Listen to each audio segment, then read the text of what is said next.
In this video, I want to go through the full breakdown or the full process on how to soundproof a room effectively. And I'll be talking about the entire process.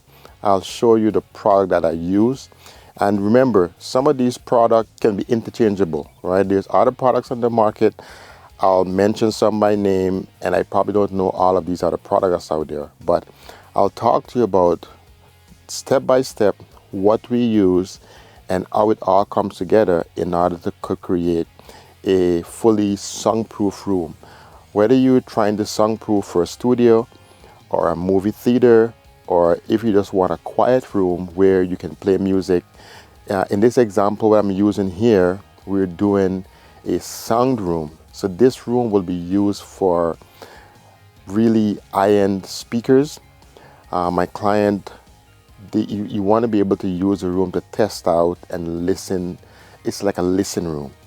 Quiet room, so you need to have the best sound as possible. Not only the sound that escape the room, but you want the room to be treated in such a way that you can get the quality of sound, because the equipment that will be used in this room, there will be no special preamp or mixer.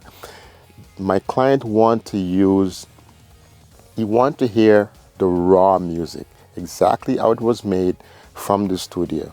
And to do that, we decided to design a room where it can accommodate that type of speaker and that type of audio.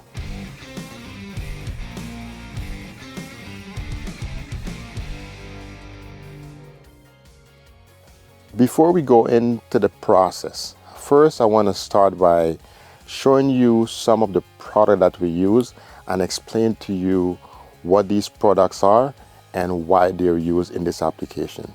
One of the first product I want to show you, it's called a Genie Clip, right? This product, we'll be using it in conjunction with a resilient channel, or this is for a foreign channel or at channel, some might call it. But I'll show you this product. So what happens, this creates an uncoupling effect. It has a hole here, right? So you screw this product onto the 2x4 and it have a rubber. So basically your drywall or your acoustic panel would not be screwing directly onto the 2x4 or 2x6 or whatever framing material you'll be using.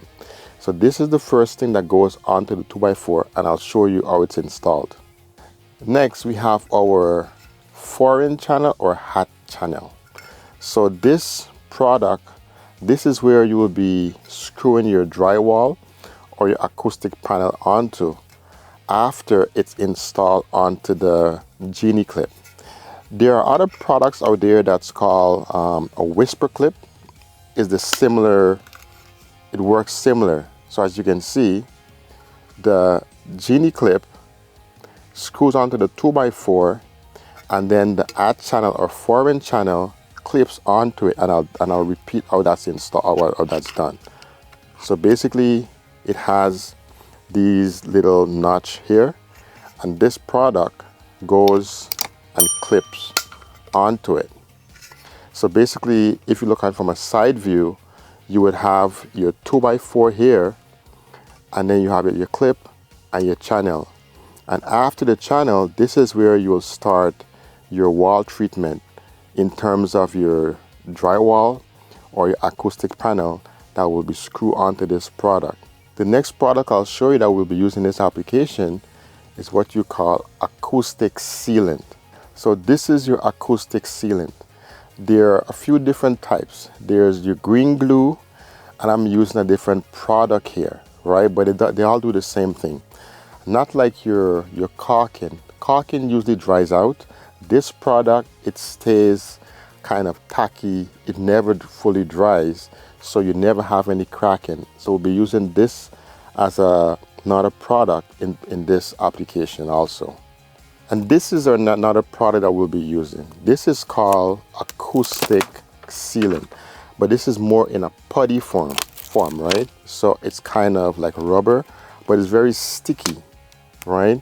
So this will be placed around all of our outlets and switch box. Any place where you have a plug or you might have a light fixture, we'll be using this product on all of those. And also, here's another product that we'll be using. This product comes in big rolls, and this is a little bit different. I'm pretty sure you've never really seen many videos where this is used. This will be completely different from what most people do when it comes to doing acoustic treatment for the home theater or wall. But what this is acoustic floor underlayment that will be fine in like condominium buildings. That way that it doesn't transfer the sound from one floor to the other floor. So we'll be using this in this application also, but it would not be used on the floor. It will be used as part of our wall assembly. So stay tuned and I'll show you exactly how this is used also. Because this gonna give you a sense of how a simple product like this can change your acoustic treatment that you're trying to do for any type of sound room. So this is going to be a great one for me to show you how it's installed. As you can see, I have another product here. So we will be supplementing our green glue for this carpet glue. This is a rubber carpet glue, but it's not your regular carpet glue. This is an indoor-outdoor glue, meaning this product never gets completely dry, right? So this would be the product that we'll be using to sandwich our two wall boards together. In this case, we will be using 5/8 drywall. So all of these walls and ceiling would have 2 layers of drywall. So the first layer is going to go onto the resilient channel. Then after that, we will spread this glue using a 1/4 of an inch or a 1/8 trowel on the drywall, and I'll show you guys how this process is done also. This is an important part of the process because what happened, you don't want to just layer your drywall together. You want something in between the 2 layers to convert that sound wave into heat before it go to the other layer. So this is going to be an interesting process that I'll go through, and I'll show you exactly how that process is done also. Remember, you can use this carpet glue or you can use a green glue. We choose to go with this product because we want to get full coverage on our drywall. With green glue, it's very expensive, and they recommend 2 tubes per sheet of drywall. But ideally, to get full coverage, I would think you need about 3 tubes. So this is going to go a longer way in terms of the cost, right? So stay tuned and I'll show you how this process is done also. Now that we have most of the product that we'll be using in this installation, let's go on and I'll actually do a demonstration. I'll show you how these products work, and I'll even install a few of them just to give you for demonstration purposes, and you can actually see exactly how this is done. So let's go on and take a look at this. But before we go, if you find value in this video so far, please like and subscribe to the channel so you will be alert when I post future videos. When it comes to any type of soundproofing, it always starts with your wall treatment. That's important because you're going to soundproof a room, so your walls is the first step. So the first step here is framing your walls. In this situation that we have here, we went with 2x4 framing, and we did a double wall. As you can see, we have our 2x4 16 inches on center. We have a 2x4 plate with a sill gasket on the bottom, and then we have a secondary 2x4 frame on the other side of the wall. So the reason for this is we want to stop the sound transmission from the room to the exterior and from the exterior of the room to come back into the room. So the plans is we will have our Genie Clips, our 4-inch channel or at channel, and 2 layers of drywall. But we want to take it a step further and try to also do some acoustic treatment on the 2x4s.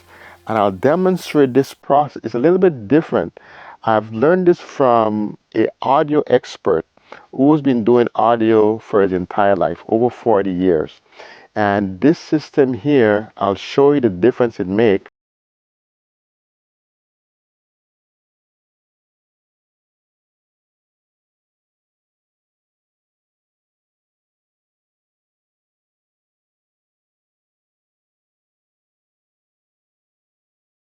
after the treatment. And then we'll go into the next step where I'll show you how we install the Genie Clip and the 4-inch channel, then the drywall. Let me show you what happens when we add the plywood for the acoustic treatment on this 2x4. So here we have our 1/2 inch plywood, and this plywood was cut exactly the same size as our 2x4.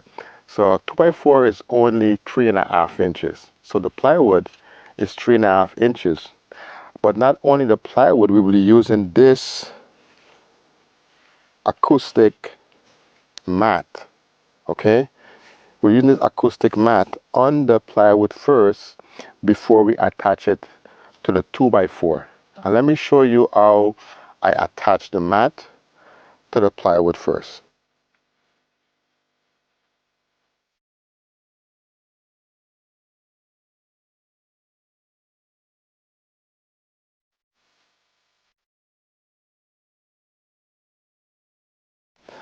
So I'll be using this carpet glue with a 1/8 trowel. Okay, so basically I will be spreading it on the entire length of the plywood.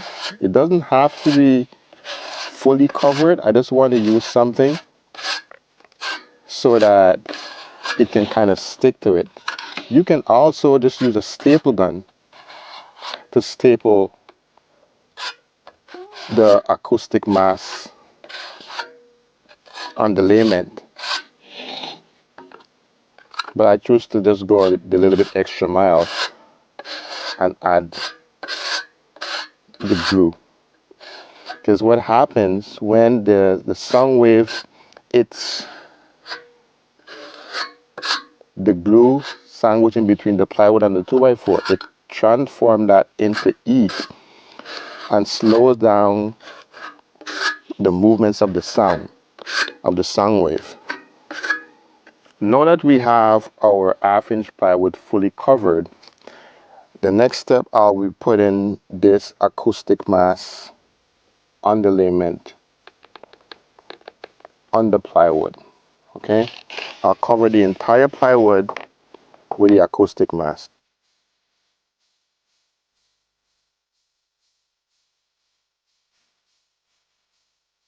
Now that we have our acoustic mass on the layment glued to our plywood, the next step is to attach it to our 2x4s, or if you're using 2x6 would be the same process.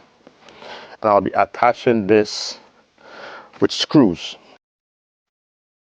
I'm just using your regular drywall screws for this process.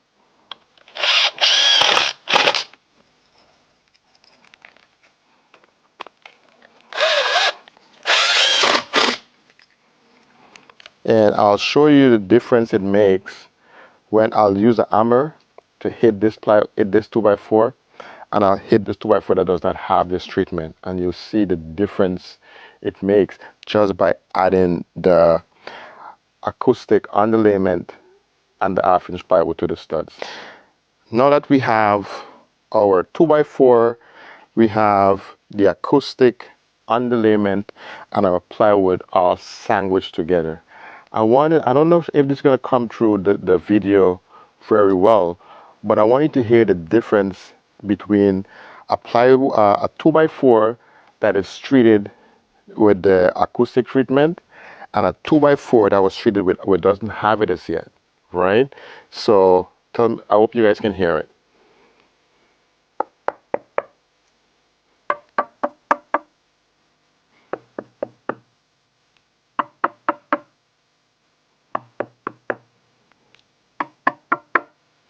So it's a big difference in the way this thing sounds. So you always want to start your acoustic treatment from your framing. Don't start from the drywall stage. Everything has to go together. So the next step, we'll be using our rock wool safe and sound in between both walls, making sure that they're not touching each other in the middle, because we want to have that gap between the two walls. So remember, you want to stop all sound transmission from one room to the other room. So I will be using this acoustic putty to seal all of the electrical outlets and switch boxes. That way, these holes, believe it or not, the holes on these box can transmit sound waves. So we want to stop all of that. So I'm using this putty here. Your electrician might not want to do this for you, so you would have to go back and do all of this yourself, which is a pretty easy process. You just get the putty and you wrap it completely around your box. Make sure you get all of those holes covered and completely seal. After it's done, your box should look like this. So this, after you do your drywall and insulation, you don't want any sound to penetrate the box. So you want to use these acoustic putty on all of your boxes, and then you can reinstall them. And remember, if you're using double drywall plus a resilient channel or a foreign channel, you're going to want your box to stick out a bit further than if you're going to just do one layer of drywall. So I'm going to have this box here stick out about just over an inch.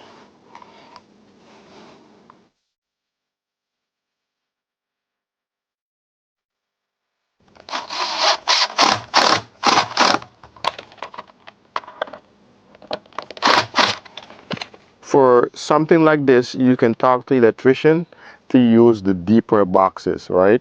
And even with a deep box, you might need some box extension after you put your drywall.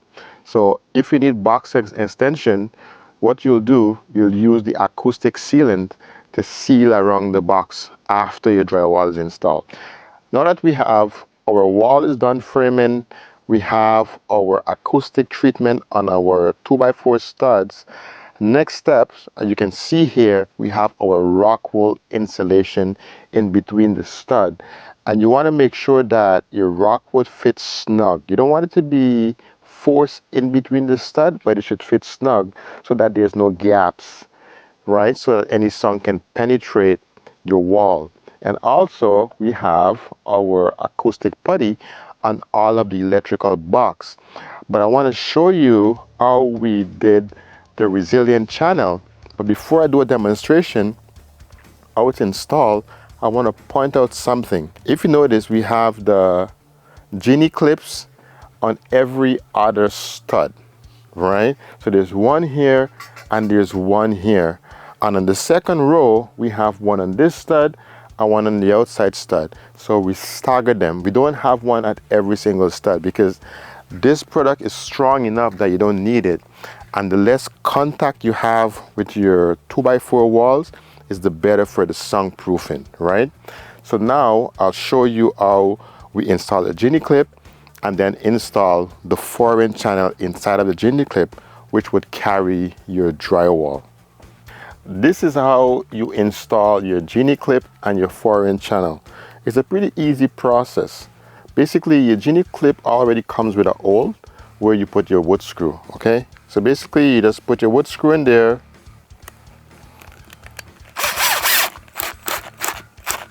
and you fasten it to the wall. You don't want to make it too tight, just snug enough. And then you can put your Genie Clip, your foreign channel I mean, into your Genie Clip like this. Pretty simple, straightforward, but this simple step creates a world of difference when it comes to soundproofing, because now your drywall would be completely separated from your wood stud. it barely sits with using one screw and the clip. So when it comes to the vibration from your bass, it gives it some play. So this would vibrate and take a lot of that vibration from your wood stud. So this is a great step. I think this is a step that you should not miss.